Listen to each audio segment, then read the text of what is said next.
Hey, what is up, everybody? Welcome to Rats on Film, the show where a couple of film rats talk about movies. Doing a little rat chat episode again today. Viva la revolution. Today on the show, we are talking about one battle after another. I have Tim with me. What time is it? Good question. I don't fucking 8:15. remember. I don't remember. Yeah. And we're going to talk about the latest and greatest from Paul Thomas Anderson. Big movie. Not box office wise, but certainly in the cinephile zeitgeist, I think. The film fan intelligentsia, whether that's Letterboxd or Twitter or whatever you want to call it. Yeah, People showing up at your local cinema. It's big with those guys. for sure. Can we start with this? We've not covered Paul Thomas Anderson on the show, something we may do at some point, but how do you feel about PTA as a director? I'm a big fan of PTA, if we can call him that. It's very personal. Is it? I have no idea. I'm a big fan of Paul. Yeah. P-Dog. Yeah, P-Dog. I've been a fan of Paul Thomas Anderson, I guess, since I was in high school.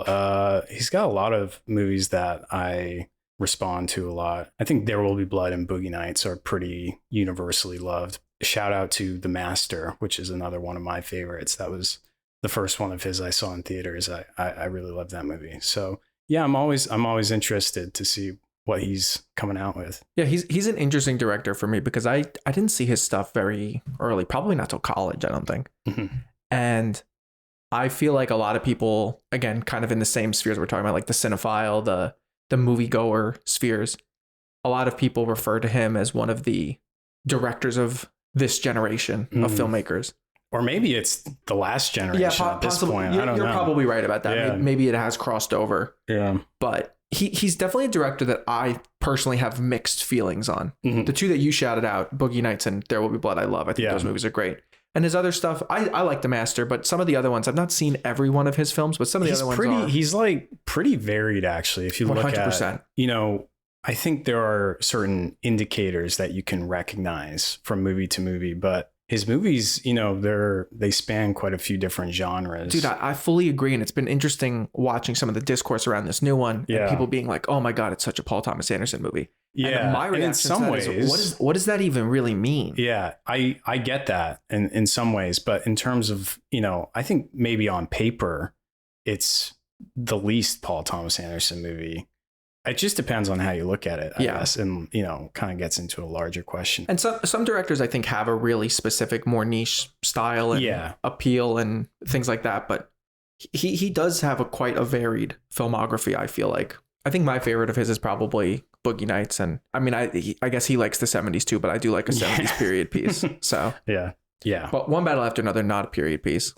No, a modern period. No, piece. distinctly not. And I feel like that's been something that a lot of people have touched on, which is that most of his movies are period pieces. Sure. I think Punch Drunk Love was his last contemporary movie, and that was 25 years ago or something. So he's been in the past. I mean, a lot of these directors are, because, people say cell phones have really completely changed the way that people interact with each other, and cell phones are extremely uncinematic. And here, cell phones are a major plot point. Yeah, actually. for sure. All right, so let's get into One Battle After Another, directed by Paul Thomas Anderson, 2025. Really quick off the top, spoilers. We're not going to do spoilers. We're not really going to do a spoiler-free section. I guess we can do this at the top if you want to hear like the Ratpinion generally.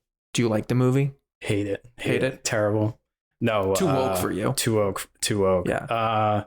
No, this is my favorite movie of the year so far. I like this a lot. Yeah. I like it. It's a thumbs up movie for me. I'm not as big on it as a lot of people. And that's part of the reason that I wanted to do this episode with you, is to sort of have the dialogue about it. I don't really have complaints about the movie, but it just doesn't really land for me the way that it seems to be for a lot of people. So, now we'll get into spoilers. So those are our opinions. Go check out the movie for yourself. If you've already seen it and you want to hear the in-depth conversation, keep listening. Yeah, I mean, it is a contemporary movie. We can pick up that thread. It feels very contemporary in terms of what's going on in the world, what's going on in America specifically. It's definitely on the nose. It's of the moment. Certainly in some ways. It's interesting to learn that he's been working on this since the 90s and that it happened to come out now. Yeah.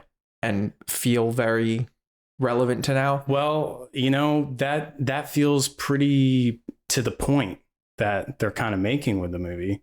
The movie starts with this whole section 16 years ago and then jumps ahead 16 years. There's almost no difference between what we see in the prologue and the rest of the movie. In general, sort of like the main struggle, no progress has been made, which goes to the point of this is a cyclical struggle. It's been relevant since the 90s when they started working on it.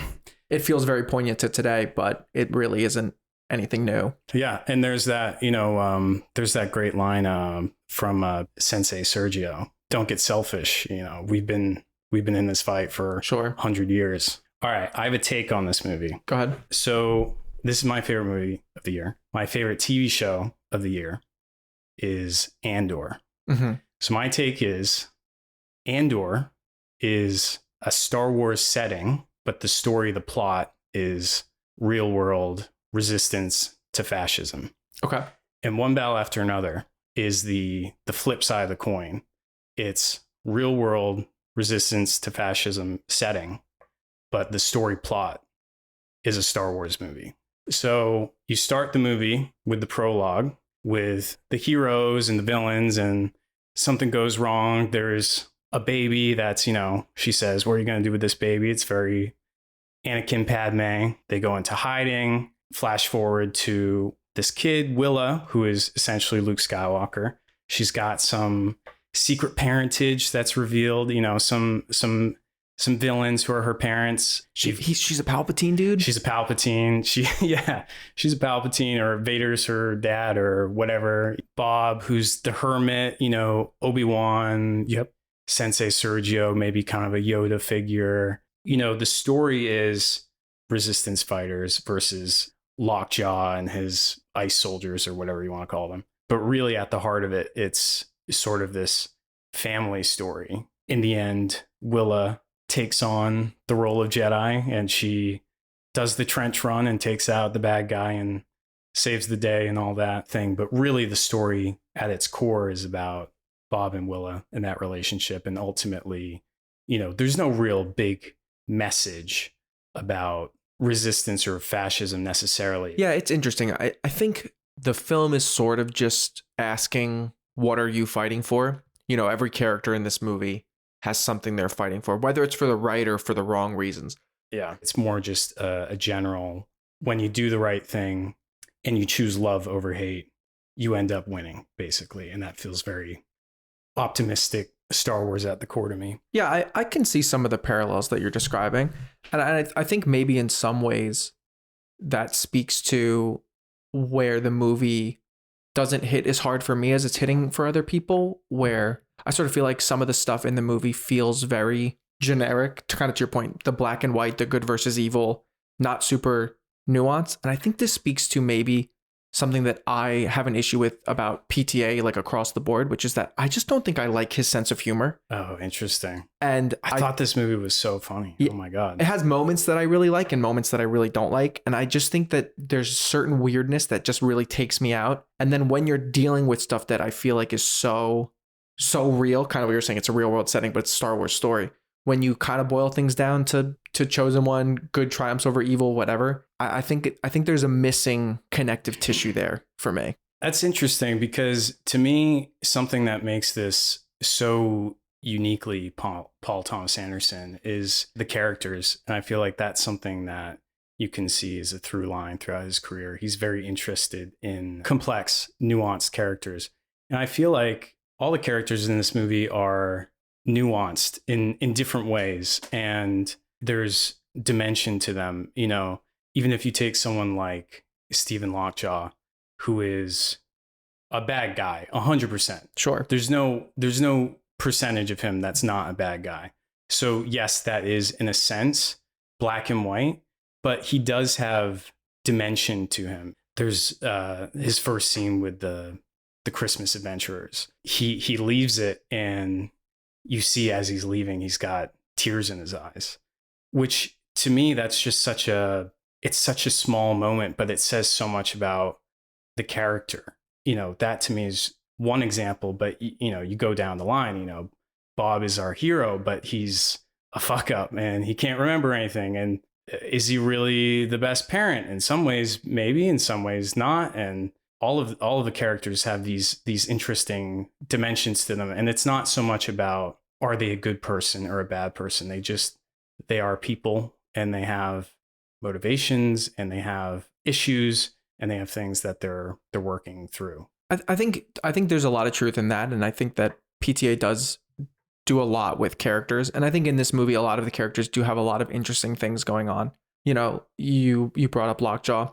I think for me, the thing with his character is, and sort of the Christmas Adventurers as a whole, is where I think it falls off the rails for me, is that it feels very strange to make it like a joke that like this white supremacist group is like a haha, we like Christmas, and he's got a funny walk and a funny face. And there's something where, maybe there's an attempt to sort of not just portray it as just a straight villain, but when you make it a joke of like I love him, that kind of stuff, I sort of get in this like weird, like, what are we saying about the state of you are speaking to things that people are seeing in the world. And it feels strange to me to boil down sort of this white supremacist movement as like a little club, a little like we're meeting in like a weird underground bunker thing.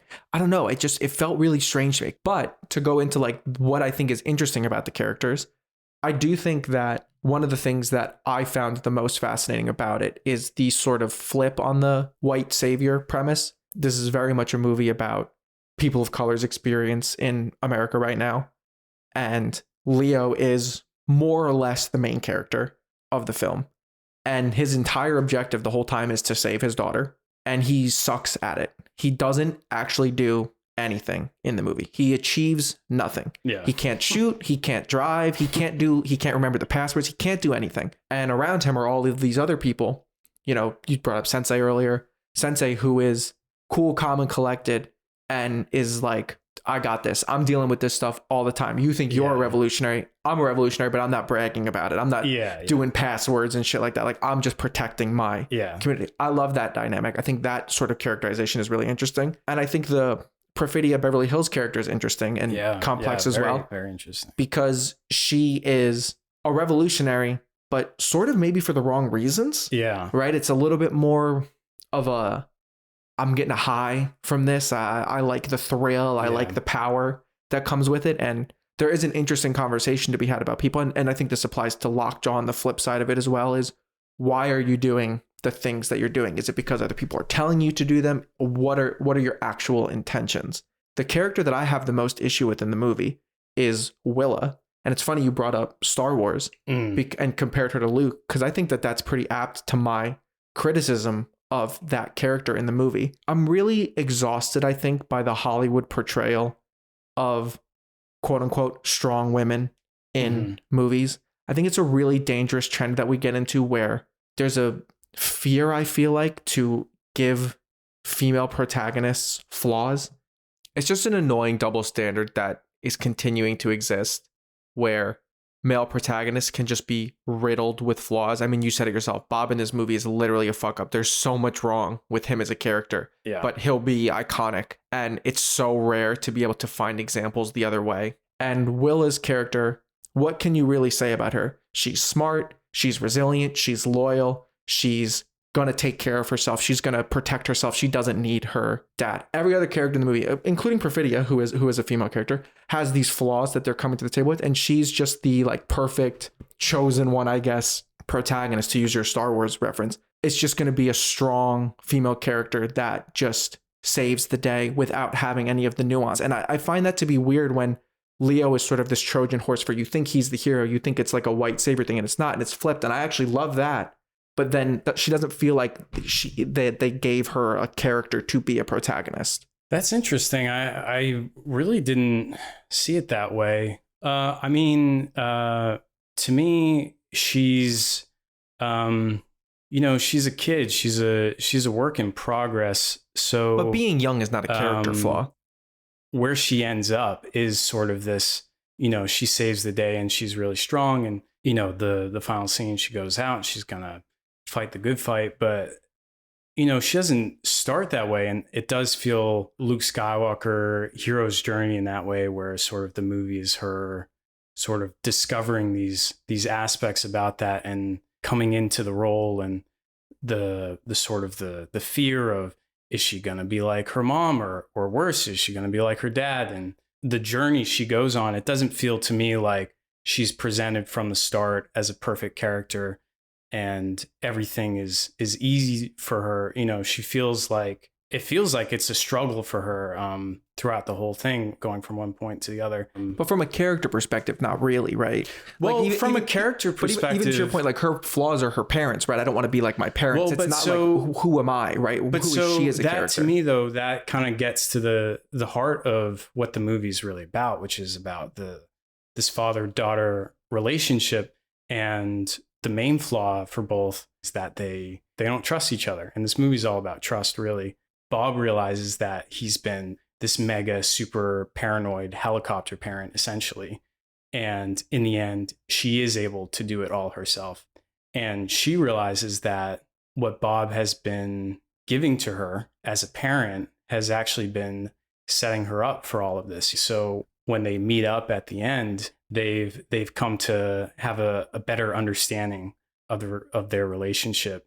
Yeah, I mean, I think that's fair. I think that the father-daughter relationship is part of a core. I just feel like from a character perspective, I feel like I'm missing something on that. And then some of the characterization of the villains feels very silly. Yeah, I want to respond to that too. Yeah. I mean, obviously at the end of the day, everyone feels what they feel. Movies they're not a math equation, right? Sure, yeah. Choices are made and, you respond to it or you don't. To me, the Christmas Adventurers, that is one of my favorite parts of the movie. The idea of the banality of evil. I feel like there's been a lot of really strong movies recently that go into the banality of evil. I'm thinking of like Zone of Interest or Killers of the Flower Moon. In this day and age, what we're seeing every day is these evil people out there who are doing just shockingly brazen evil things.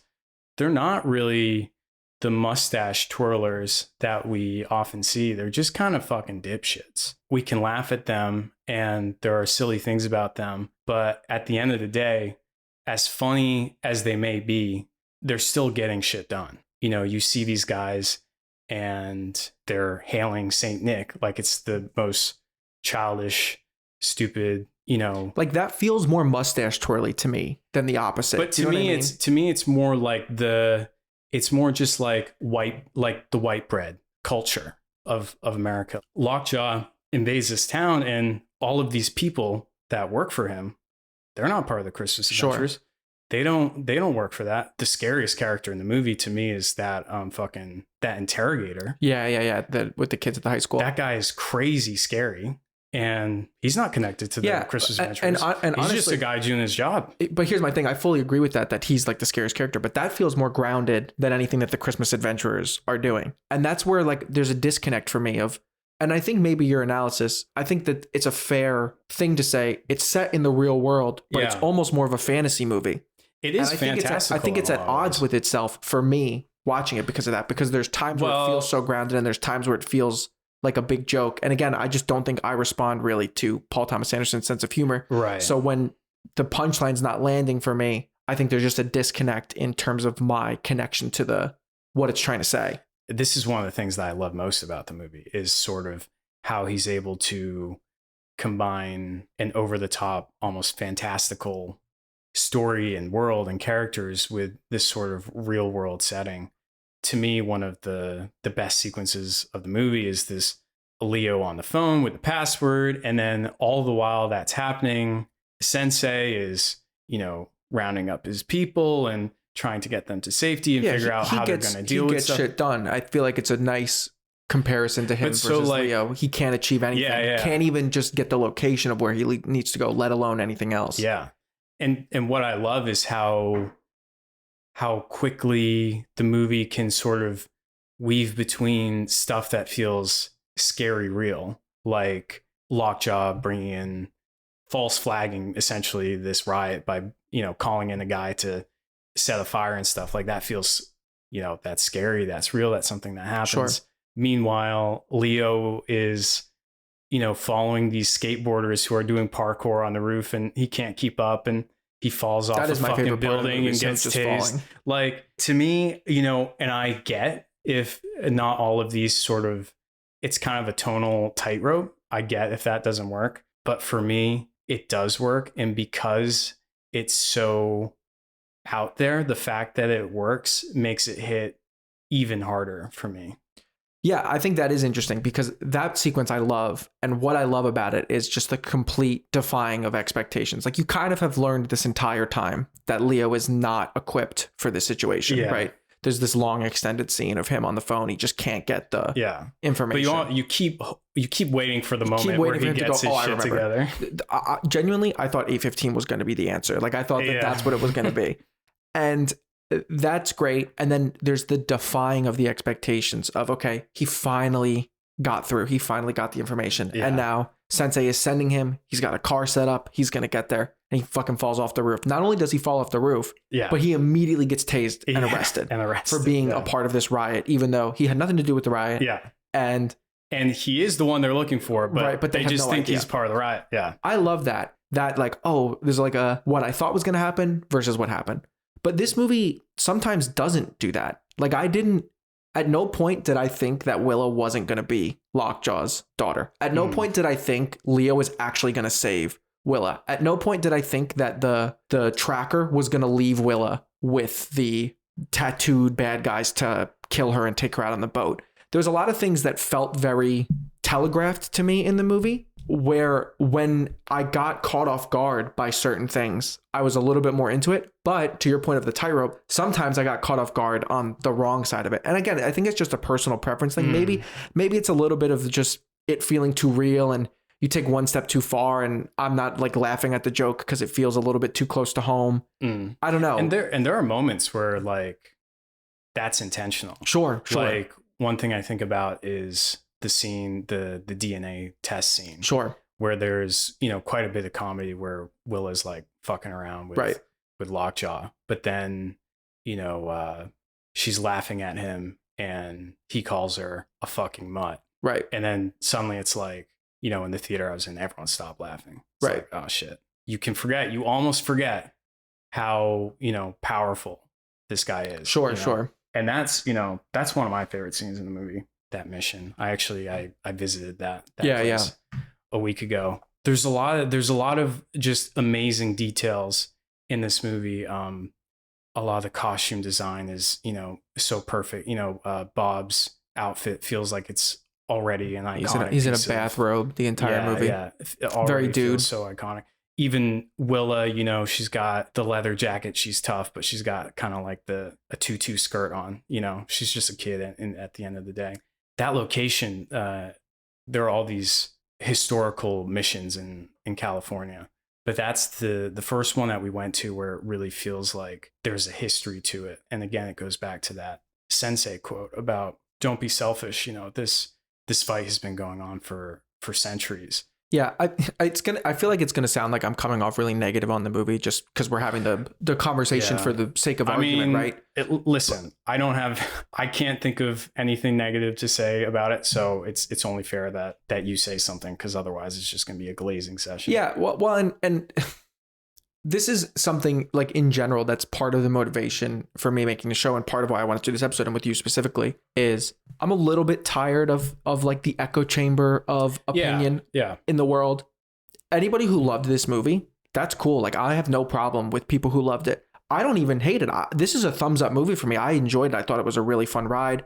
I had a good time watching it. I think it's really strongly edited. It's really well paced. It's got a great drive to it. I think the score is really eerie and cool and adds to the drive. And then the dissonant chords and the little piano, the piano just chugging along. I have a lot of good to say about the movie and a lot of things I really liked. I'm watching a lot of people say like greatest movie of the year, greatest movie of a generation. Like this is going to be an all-time great. And I remember when Oppenheimer was coming out. Yeah. I tend to not really watch marketing but I had seen the first one battle trailer, but that's the only one I had seen. Yeah, I didn't watch it. And I wasn't particularly enthralled. Again, I'm not like a huge PTA guy. So I'm like, okay, I'll see it. Like, that's exciting. I saw the first trailer, like, sure, like fine, whatever. And I remember not really watching the Oppenheimer marketing and just being like, yeah, like, that's a vaguely interesting story, but not exactly like something I'm like gagging for. Right. And then I watched it and it blew my fucking mind. I thought maybe I would have a similar experience to this based on the reactions that I was seeing of people being like, oh my God, it's like a generational movie. And I just walked away being like, oh, that was pretty solid. Like I enjoyed it, but it wasn't, it didn't change my life the way that some films do and the way that it's being spoken about. I think it's very fair for people that it did, but I'm not seeing a lot of people who, this is my point. I feel like I'm seeing people online either say it's the greatest movie ever or it's a woke piece of shit, right? Well, and welcome to film discourse. Right, and I find that so fucking frustrating as somebody who sometimes watches movies and thinks that was pretty good, and that's as far as it goes. It's not bad, it's not great, right? Movies like that exist. I'm not saying that this is objectively that, but for me, that's what this was. This was pretty good, and I sort of just wanted to lend that opinion out there of I liked it, but I didn't think it was. You're allowed to groundbreaking. Like it. Even if you don't think it's the best thing ever. I honestly, if you don't think it's the best thing ever, it doesn't mean that you think it's the worst thing ever. Exactly. Like, I think there's so much good going on here. I think the performances are good. Again, like I said, I didn't really like Willa's character, but I think Chase Infinity gives a great performance based on what her character was as written, right? To me, that criticism is more about the screenplay than it is about her performance. I think she's really compelling. I love the end chase bit. I think whoever scouted that location and found those hills, the visual of that is really, really interesting and nerve-wracking and awesome. And again, kind of me earlier, and maybe I watched too many movies, but like things being a little bit telegraphed, that was something that was telegraphed. I was like, oh, she's going to fucking stop at the top of the hill and this guy's going to hit her. Loved it though. Didn't even care that it was telegraphed. So satisfying. I thought that was great. That's a great climax. I thought the build to it and the climax of it. And again, the subversion of Leo's trying to save her the whole time and he basically does nothing. He gets to her after she's already solved everything. Yeah. And I think your point is spot on, where I think it is a tightrope for some of the tonal stuff. And I think I just happen to be on the side on some of the things. Yeah. To me, this really is a special movie. I think Oppenheimer is a interesting comparison in terms of my experience watching it. The hype is there. You can't avoid it. And you go in, and I watched both of them and immediately I was blown away. I'm like, this is amazing. It's a great movie. I don't know if it's the best thing ever, but there was nothing I didn't like about it.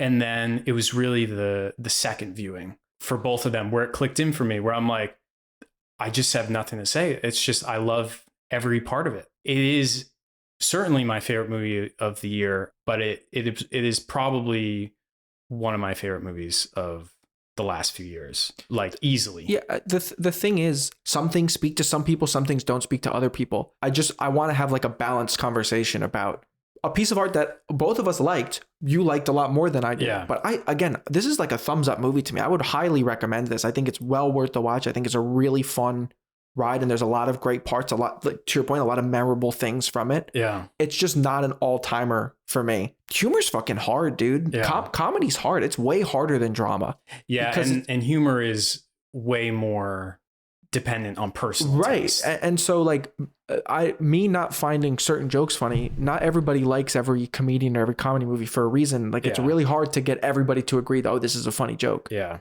I appreciate a movie that isn't trying to be over and done as soon as possible. A movie that takes its time to set up its characters, build a world, do something different, do something interesting. And this movie to me is emblematic of that kind of filmmaking. They gave him $130 million or whatever. And, he said, I'm not going to waste this. I'm going to, spend it doing exactly what I want to do. And there's some crazy stuff in it. There's some big swings. I appreciate a big swing. For me, they connect. And but even if they didn't, I think I would still appreciate this movie for taking those chances. There's a lot of stuff in it that's very unique, and that is cool to see on screen. Yeah, absolutely. And can I also say, just because it just occurred to me, I fucking love Leonardo DiCaprio. Listen, one of my favorite actors, and I really appreciate his this recent run he's been on of playing these absolute fucking losers, starting with Once Upon a Time in Hollywood. Yeah, the performance did feel very reminiscent of Rick Dalton to me. Yeah. It's like Rick Dalton meets the dude, basically. Yeah. And, you know, Leo has a really underappreciated comic side of him. For sure. And some of the physicality in this is amazing. I love Leonardo DiCaprio. I love Paul Thomas Anderson. So, you know, there is a bias there, but I love this movie. Yeah, it's definitely a movie. I like it. I do like it. That is one thing we can agree on. Yeah. I guess there's no ranking in this, so we can't come to any conclusions. No, I mean, good movie. We come to the conclusion we both like it. Yeah. Do you have a favorite character? Sensei for sure. Sensei I love Benicio del Toro in this. I think he's so fun. I think him getting pulled over for drunk driving at the end. How many beers have you had? A few small beers. Yeah. Great. Also, these are words to live by, but you know what freedom means? No fear. No fear, like Tom fucking Cruise. Yeah. Oh my God. I think he was excellent. Yeah. I think I'm between Bob and Lockjaw. Sean Penn is fucking, you can just tell that there's not something right in that man's head. Like Sean Penn's head, not Lockjaw's head. Like you can't do that performance if you're a normal person. Weird sounds like an understatement to say, but just bizarre. I don't know. Yeah, I don't know how he came up with the walk, things like that. It's just he's very off-putting character. Yeah. Yeah. Crazy. It's a very memorable performance. Yeah, absolutely. All right. Hey, let us know what you thought of One Battle After Another. Are you super hype on it like Tim? You like me where it was like good, not amazing? It's definitely a big movie of the year. Probably something we'll end up talking about again, I would guess, based on how the year is progressing. But wanted to do a little chat about it and talk about it while everybody is in the hype moment around it. Follow us, Rats on Film Pod, social media, Apple Podcasts, Spotify, YouTube. You want to hear us talk about other movies, do ranked lists for movies. And if you've got any other movies you want us to talk about, let us know. Nice chatting. Thanks, everybody. Bye.